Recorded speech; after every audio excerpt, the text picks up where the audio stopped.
আঁকিব লাগে জুবিন দাক বৰে সময় চাওঁ আজি যিখিনি পাৰোঁ কৰোঁ আৰু নহ'লে কালি কমপ্লিট কৰিম আৰু যেনেকৈ নহওক। ইফালে আমাৰ ছোৱালী এগৰাকী আছে ৰাতিপুৱাৰ পৰা কষ্ট কৰি আছে বৰষা। তাই আচলতে শিক্ষাৰ্থী হয়, কামৰ ব্যস্ততাৰ মাজতো বহুত দূৰৰ পৰা নলবাৰীৰ পৰা আহিছে, আহি ৰাতিপুৱাৰ পৰা কৰিছে ৰাতিলৈকে কৰিব। মোৰ আখৰা। Thank U.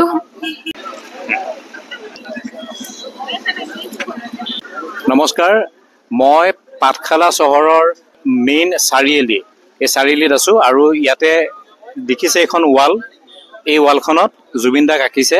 সাধাৰণতে এইডোখৰ ঠাইত বেনাৰ পোষ্টাৰ লগোৱা থাকে, এওঁলোকে দিনটো আজি ইয়াত ধুনীয়াকৈ এইডোখৰ ঠাই পৰিষ্কাৰ কৰি দাদাক আঁকিছে। আৰু আমাৰ জান বৃদ্ধি ফাউণ্ডেশ্যন হয়নে, জান বৃদ্ধি ফাউণ্ডেশ্যন যিটো আমাৰ পাঠশালাৰ এটা NGO, তেওঁলোকে আজি এই ঠাইডোখৰ ৰেডি কৰি জুবিন দাক আঁকিছে। মোটামুটি 8ৰ পৰা 10 ঘণ্টা লাগিব, গতিকে আজি ৰাতি শেষ নহ'বও পাৰে। জুবিন দাক যে আঁকিছে ইয়াৰ উদ্দেশ্যটো কি সেইখিনি মই জানিব বিচাৰিছোঁ। আমি সকলোৱে জানো মহৎ উদ্দেশ্য, কি ক'বা? হয় দাদা, নমস্কাৰ জনাইছোঁ। আমি মানে জুবিন দাক পাঠশালাৰ মাজমজিয়াত যাতে দাদাৰ এটা প্ৰতিমূৰ্তি স্থাপন হয় তাৰ বাবেও আমি হেঁচা দিছিলোঁ, আৰু লগতে আমি এটা ৱাল পেইণ্টিং কৰিছোঁ তাতে পাঠশালাৰ মাজমজিয়াত সকলোৱে যাতে আহোঁতে যাওঁতে প্ৰাণ কেন্দ্ৰস্বৰূপ জেগাখিনিত জুবিন দাক দেখা পায়, শ্ৰদ্ধাঞ্জলি জনাই বা এটা স্মৰণ কৰিব পাৰে দাদাক বনাইছোঁ ইয়াত ছবি। এই গোটেই টিমটোত আজি কেইজনমান আহিছা তোমালোক আৰ্টিষ্ট? আমি দাদা আজি 10 জন আছোঁ ইয়াতে। আমি ৰাতিপুৱা 12টামান বজাৰ পৰা ষ্টাৰ্ট কৰিছিলোঁ। প্ৰখৰ ৰ'দ আছিলে, সেই ৰ'দৰ মাজতো আমি কাম ষ্টাৰ্ট কৰিছোঁ, কাৰণ ৰাতি হৈ গ'লে দিগদাৰ হৈ যায় বহুত দেৰি। তথাপিতো আজি নহ'বই চাগে, 12টামানত এৰিব লাগিব কাম, আৰু ৰাতিপুৱাৰ পৰা আৰু ষ্টাৰ্ট কৰিম আমি। কালি কমপ্লিট কৰাৰ এটা ধাৰণা লৈছোঁ আমি, শেষ কৰিব পাৰিম বুলি। এওঁলোকে জনাইছে আপোনালোকেও যদি স্পেচ দিয়ে তেতিয়াহ'লে জুবিন দাক অংকন কৰি দিব। পাঠশালা চহৰতো এনেকৈ ডাঙৰ ৱাল নাই বা দেৱাল নাই, আৰু এওঁলোকে বহুত বিচাৰিছে, অৱশেষত এইডোখৰ ঠাই তেওঁলোকে নিৰ্বাচন কৰিছে।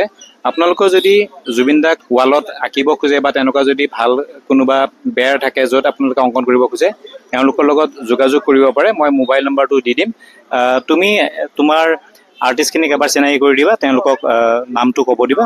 হয় দাদা, আৰু মই লগতে দাদা আৰু এটা কথা ক'ম। আমি মানে আমাৰ NGOৰ ফালৰ পৰা এটা বস্ত্ৰ সখা বুলি এটা মানে অনুষ্ঠান আছে, য'ত আমি মানে পুৰণি কাপোৰবিলাক লৈ পেলাই আমি ডিষ্ট্ৰিবিউট কৰোঁ লগাসকলৰ মাজত। তো আমি ভাবিছোঁ সেই বস্ত্ৰ সখাটোৰ নামটো আমি জুবিন দাৰ নামতে সোঁৱৰণী হিচাপে ৰাখিম, যিহেতু দাদাইও মানুহৰ সমাজৰ বাবে কাম কৰিছিলে।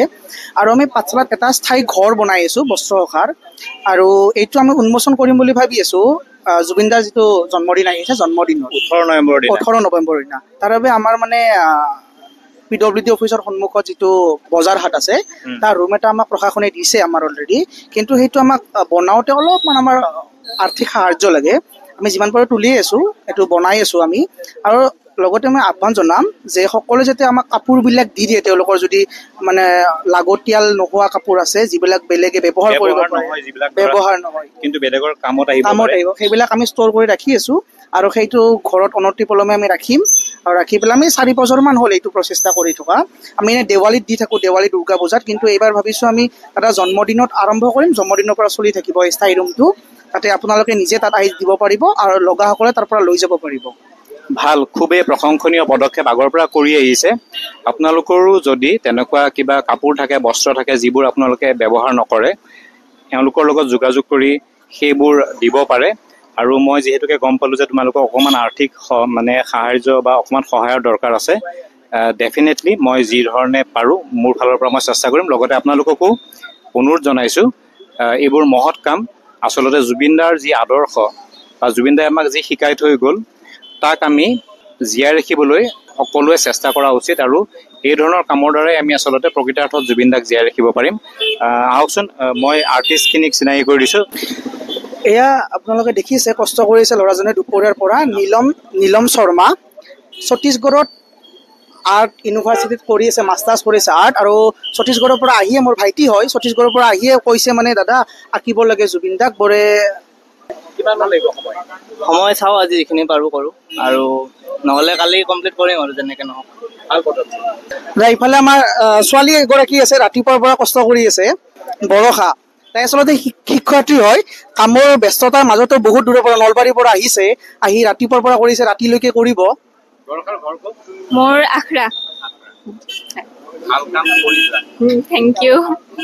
আমাৰ এইফালে আছে পৰ্ণপ্ৰতিম মেধি দাদা। পৰ্ণপ্ৰতিম মেধিয়ে আমাৰ গোটেই ডিজাইনিংবিলাক কৰে, গ্ৰাফিক ডিজাইনিং হোৱা কামবিলাক কৰে। পৰ্ণপ্ৰতিম তেজপুৰ ইউনিভাৰ্চিটি, এইটো কালিলৈকে চেছ কৰিব কথা কৈ আছে। পৰ্ণপ্ৰতিম তেজপুৰ ইউনিভাৰ্চিটিৰ পৰা মাছ কমিউনিকেশ্যন কৰা মাষ্টাৰ্ছ। আমাৰ এইফালে আছে ভাৰ্গৱ।